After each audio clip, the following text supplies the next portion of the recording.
Welcome to my channel. Today I'm going to share my review on Nord Piano 5. If you are a musician or simply into music and are looking into what stage pianos are available at the moment on the market, this video is for you. By the end of this video, you'll have a good understanding on what you get if you decide to go with the Nord Piano 5, what are its strengths and what are its areas of improvements. Now, before we start, can you please use the comment sections to share what's important to you in a stage digital piano and why? What's new, or what is it that differentiates the Nord Piano 5 to the other previous Nord pianos in the Nord Piano lineup?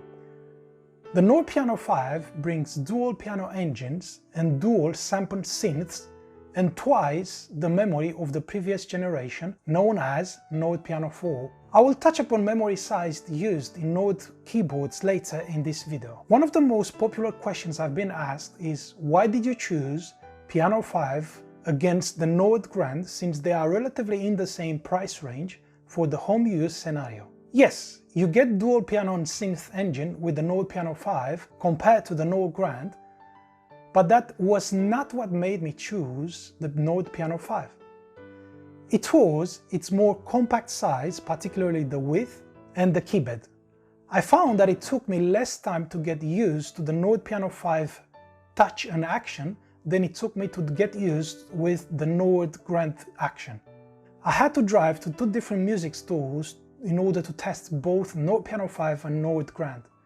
I played the Nord Grand with Kawaii action for about 2 hours at the first store. I drove another hour in order to play the Nord Piano 5. The moment I started playing the Nord Piano 5, its keybed action felt more natural, while the Nord Grand key action felt smaller. The keys on the Nord Grand have the same constant feeling across the range from the low to the high notes. Both Piano 5 and Nord Grand have a premier triple sensor keybed, but the Nord Piano 5 brings virtual hammer action technology, which means the keys are weighted with a gradient, the lowest ones feeling heavier at touch, while at the right to the top high-end keys, they feel lighter when you're playing.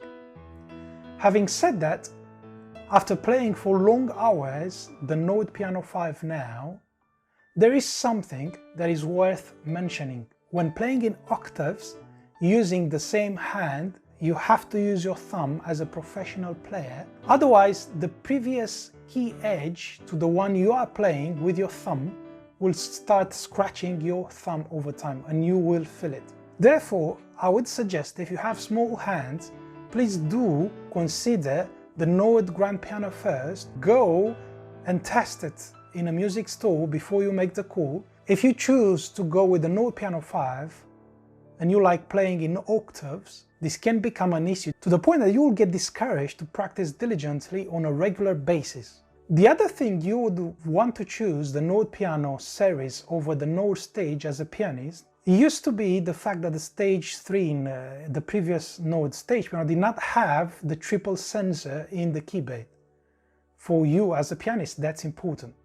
That is no longer a drawback with the Nord Stage Piano 4, since the Stage Piano 4 now brings triple sensor as well, so I recommend you to test that as well if it fits your budget. I am still to play a Nord Stage Piano 4 to see if the key, touch and action is giving any different feeling to the Nord Piano 5. More on that in a dedicated video later. Now, coming back to the Nord Piano 5, what are the top features that stood out for me that I've come to love in the Nord Piano 5?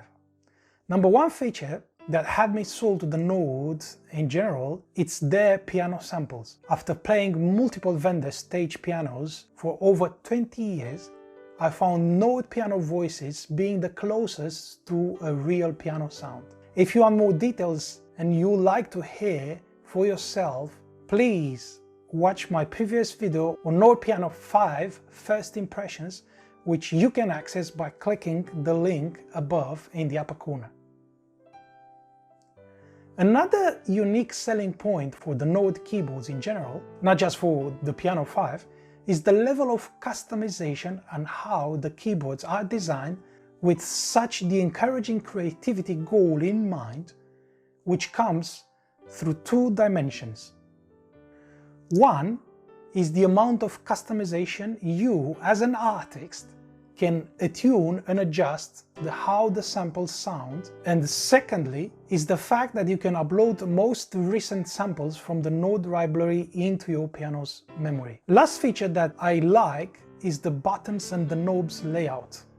It may seem daunting at first sight due to various dials being present.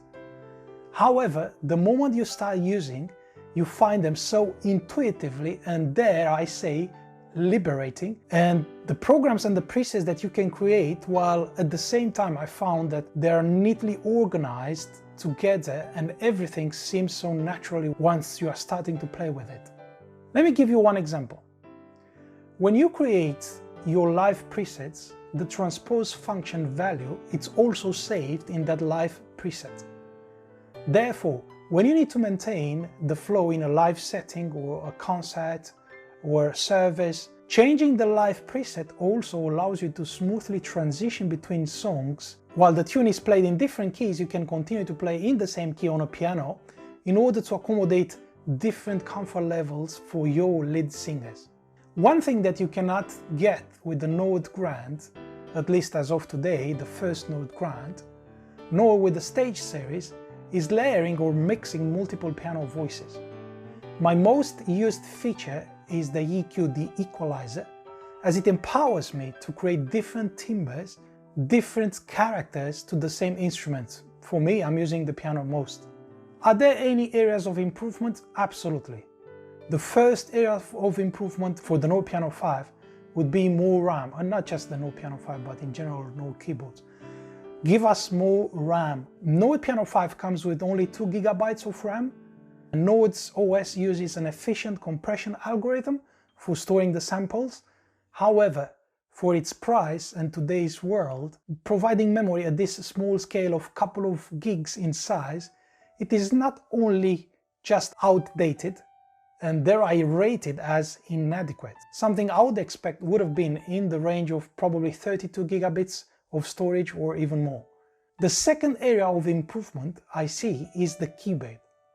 I would welcome a more wood-like piano feel when touching the keys and an increased reliability over time of the keyboard. I will defer from giving any rating on the reliability component of the keyboard, as that requires a proper assessment being done after a very long time playing and constant usage, constant playing. I do, however, still use a Node Stage EX and play on a regular basis, and Node Piano 3, which both still work just fine after more than 13 years in the Stage EX case and 6 years in the Piano 3 case. If you like this video and would like to see more, give us a thumbs up and click on that subscribe button. It's a free way to support this channel. If you want to listen to Node samples and learn more about the Node keyboards, I'm uploading video regularly with Node Piano and covering different styles of music and samples on my channel. While at it, I'd like to remind you on something that I've asked when starting this video. Can you use the comment sections to share what's important to you in a Stage digital piano and why? With that, let me wrap up what is it that we've covered today. I've shared my review on Node Piano 5, starting with the why and when you would want to choose the Node Piano 5 with a focus on the top 3 Node features I love. The piano voices, the great level of customization of both layouts and voices and samples and presets, and the buttons layouts in the board that the Node uses, followed by 2 areas where there is room for improvement. There you have it, Node Piano 5 review. I'm Stan and this was fun. See you next time.